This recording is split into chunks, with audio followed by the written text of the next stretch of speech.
Good morning. We're in John chapter 6 today in verse 41. Again, this fascinating conversation between Jesus and this crowd of people actually talking about weighty theological matters, and Jesus explaining who he is to the people.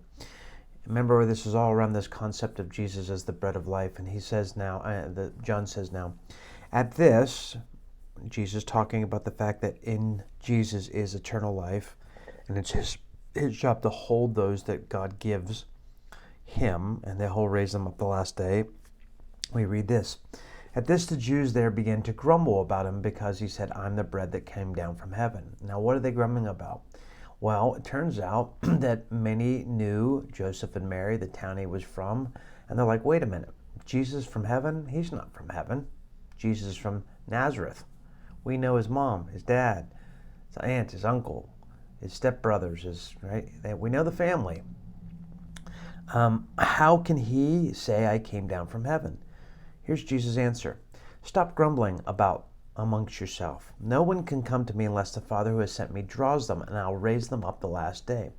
It's written in the prophets, they will all be taught by God. Everyone who has heard the Father and learned from him comes to me.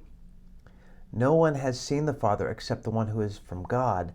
Only he has seen the Father. Very truly, I tell you, the one who believes has eternal life. I'm the bread of life. Your ancestors ate the manna in the wilderness, yet they died.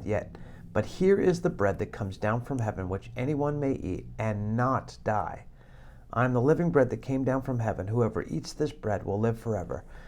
This bread is my flesh, which I will give for the life of the world. Well, a couple observations here are really clear. First of all, if anybody wants Jesus out to be just a moral teacher, a good man, we're really not given that option. Jesus is obviously, based on these words, he thinks of himself as much more than just a moral teacher. He sees himself coming from heaven and giving words of life to people, that God is somehow speaking to the world through Jesus who came from heaven.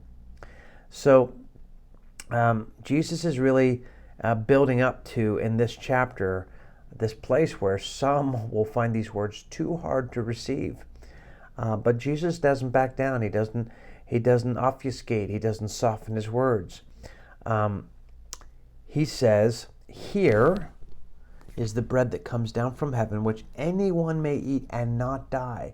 So people can freely come receive Jesus and not die. I am the living bread that came down from heaven. Whoever eats this bread will live forever.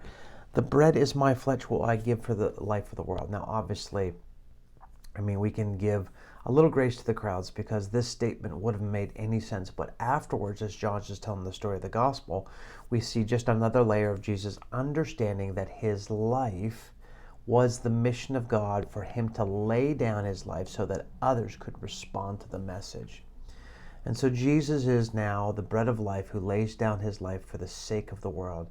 And we receive it freely. We believe and live.